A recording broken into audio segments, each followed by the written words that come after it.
שלום לכם גולשים יקרים, אנחנו בפרק הרביעי של HTML5. היום אנחנו נלמד על התגית style, על התגית article ועל age group שנמצאת בתוך article. תזכורת למה שעשינו עד עכשיו, בעצם עד עכשיו בסך הכל כתבנו תוכן שהוא לא מעוצב ואין סדר. אני אפתיע אתכם, גם היום אנחנו לא נתחיל כל כך לסדר, מה שכן נתחיל בתגית סטייל שהיא כן עושה איזשהו סוג של סדר. בעצם פה אנחנו כבר מתחילים לגעת בנגיעה ממש קטנה בקטע של העיצוב של הדף, בצבעים, במיקומים, אבל לא לעומק.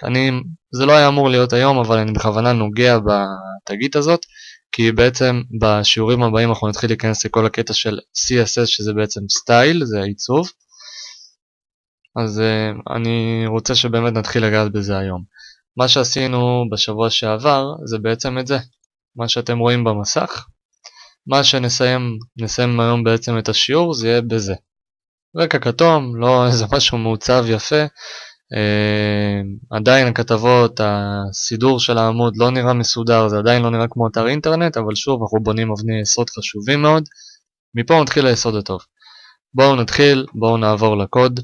מה חדש במה שעשיתי היום? אז ככה, אתם זוכרים את התגית head, שבעצם פה יש את הכללים של העמוד, התגיות שמדווחות לדפדפן במה אנחנו משתמשים, מה הכותרת של העמוד, הכותרת שנמצאת בראש הדפדפן, לא בכותרת שנמצאת בדף עצמו. אז היום בתוך head אנחנו עושים את התגית style. style שהיא מסוג text CSS. מה זה? זה לא כזה משנה, רק תזכרו כשאנחנו כותבים תגית של style, בשימושים שלנו אנחנו נשתמש בטייפ, סוג של טקסט CSS, זאת אומרת הסטייל, התגית סגנון שאנחנו משתמשים בה היא מסוג טקסט CSS. אל תחשבו יותר מדי, זה לא כזה משנה, תזכרו את זה, מי שרוצה להעמיק יש המון חומר באינטרנט, אתם יכולים למצוא. מה שאנחנו עושים בתוך תגית של סטייל, אנחנו בעצם מדווחים לעמוד על כל מיני סגנונות עיצוב שאנחנו רוצים. אני עשיתי פה כוכבית. כוכבית זה אומר שזה חל על כל, זה חוק שחל על כל העמוד. זאת אומרת, אם אני אגבה פה צבע רקע כתום, זה ישפיע על כל הצבע של העמוד, ואתם תראו בעצם את העמוד בצבע כתום. אוקיי, איך עושים? אז עוד פעם, כוכבית היא מדווחת על כל העמוד, אתם תכף תבינו. קודם כל נתחיל מזה, direction, באנגלית זה כיוון. אז אנחנו עשינו RTL, right to left, מימין לשמאל. למה? כי אנחנו בישראל ואנחנו רוצים שדברים ילכו כמו שבישראל הולכים. בתחילת המדריך לא נגעתי בסטייל, אז באופן טבעי, באופן אוטומטי, הדפדפן נותן לנו בעצם את הכל משמאל לימין.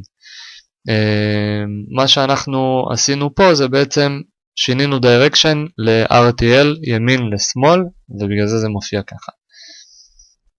background color, orange, זה בעצם הצבע הזה. אם אני אשנה את זה לבלו, כחול, זה גם משתנה לבלו.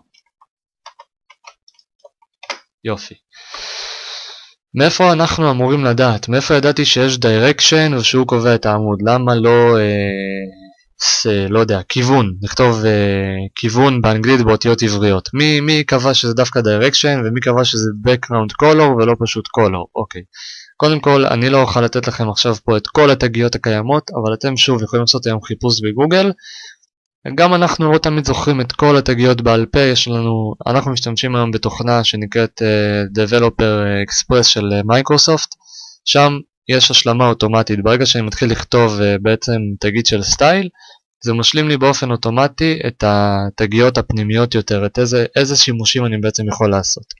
מה קורה כשאתם עדיין לא בשלב הזה? אתם יכולים להיכנס לגוגל, לכתוב style HTML tag, ואז זה נותן לכם, אתם יכולים למצוא באתרים את כל התגיות שיש direction, background color, text size, font size, סליחה, color, רוחב, גובה, דברים כאלה. אתם יכולים למצוא את כל הפרטים באינטרנט.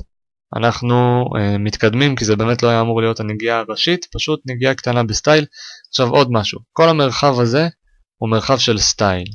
אוקיי, אני הייתי אמור לקרוא לזה נגיד בשם, בעצם אנחנו נגיע לזה בשיעורים הבאים, אנחנו לא נרצה לגעת בזה עכשיו, רק תזכרו יש תגית סטייל, בתוך זה עושים תגית של כוכבית נגיד, זה לכל העמוד, בהמשך אתם תראו שנעשה עוד תגיות של סטייל, אני בעצם אוכל לקרוא למשהו פה article 1, אוקיי, ואז אני עושה שוב פותח ככה, ועושה נגיד direction LTR, זה ייתן לנו שבאותה כתבה שתקרא כתבה אחת, המספר זיהוי שלה יהיה ארטיקל 1, הכתבה תהיה משמאל לימין. למה? LTR, left to right.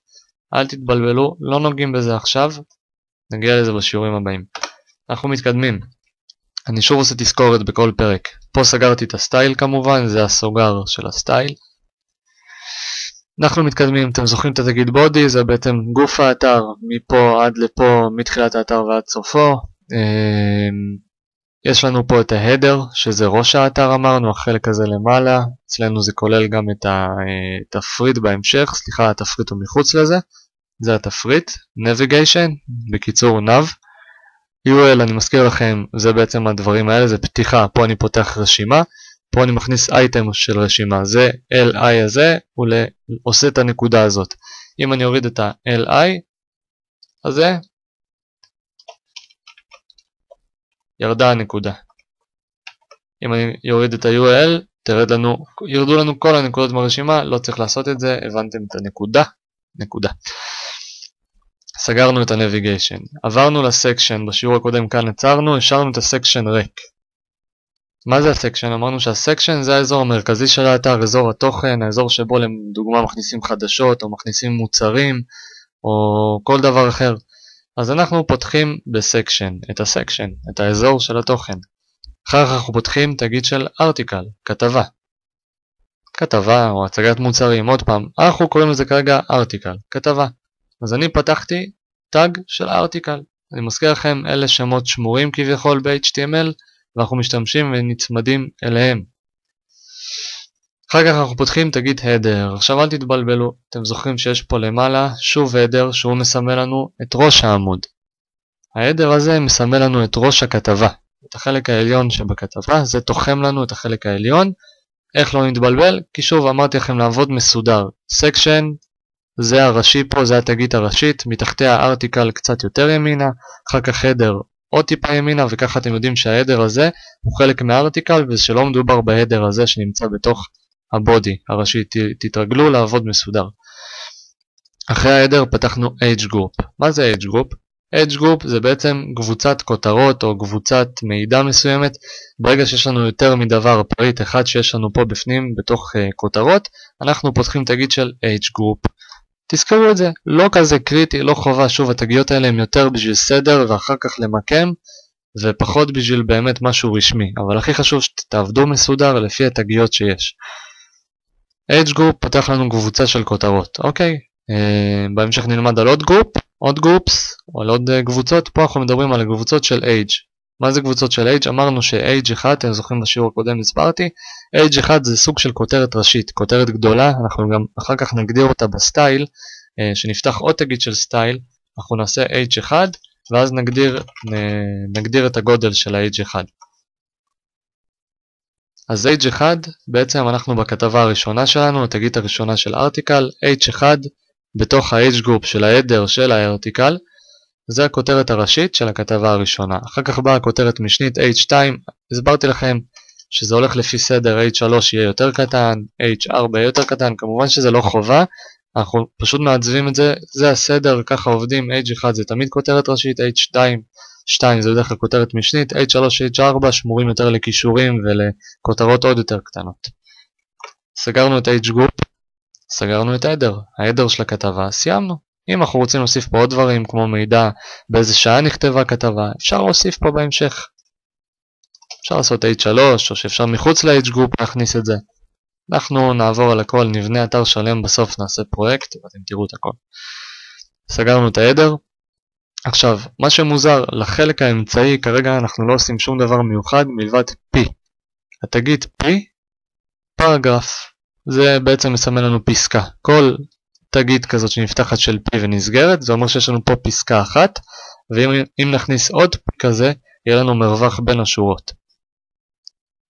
אז אמרתי לכם שיש פה משהו קצת מוזר, כי הרי לכותרות, תחמנו את הכותרות בתוך header, יש פה משהו מוגדר, header, ראשי של כתבה. זה יהיה החלק הראשי בכתבה, העליון בכתבה, ודווקא על התוכן אין פה כרגע איזה תגיד חשובה או מעניינת, אנחנו פשוט עושים P, פרגרף, זו חדשה חשובה מאוד ותוכן מגניב, אתם רואים את זה פה, זו הודעה חשובה מאוד ותוכן מגניב. סיימנו, סגרנו את הפי, אנחנו עוברים לפוטר. עוד פעם, מבלבל, אתם זוכרים שכבר דיברנו על פוטר בשיעור הקודם. הפוטר, אמרנו זה החלק התחתון של האתר. מה זה החלק התחתון של האתר? איפה שבדרך כלל כתוב כל הזכויות, כמו פה. אבל אנחנו משתמשים בעוד מקום בפוטר, בכתבות שלנו. כן, כמו שאמרנו שיש הדר לכתבה, שזה החלק הראשי בכתבה העליון, איפה שכתוב כותרת ומתי היא נכתבה. יש גם פוטר, החלק התחתון של הכתבה, לפעמים זה לשימוש של להכניס שם איזה פס כזה בצבע מעניין, או ממש לכתוב אפילו שם על ידי מי זה נכתב, או כמה תגובות יש לכתבה. אז זה בתוך החלק של פוטר, אנחנו שוב פותחים פרגרף, נכתב על ידי מושה שור, סוגרים, אתם רואים את זה פה. איך אני יודע מתי להשתמש בפרגרף, איך אני יודע מתי לא. עכשיו, זה ככה, פשוט מאוד, ההחלטה היא פשוטה.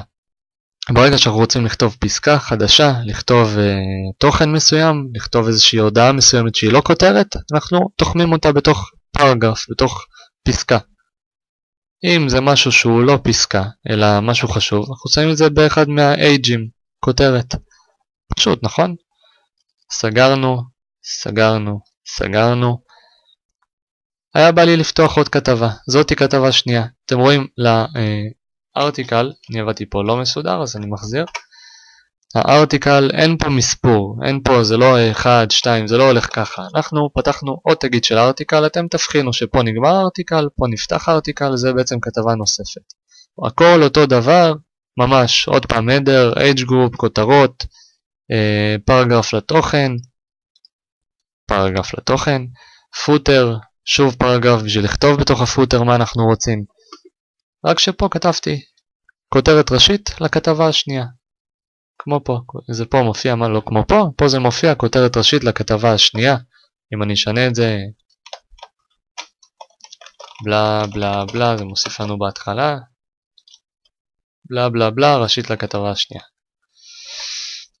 מה אני אגיד לכם? סיימתם את פרק 4. היום למדתם את הנגיעה הראשונה והחשובה בסטייל. אתם יודעים כבר לצבוע את הרקע. לכו תצבעו את הרקע של האתר הראשוני שלכם באיזה רקע מגניב כזה, רק שלא יוציא עיניים, שלא יהיה זוהר מדי.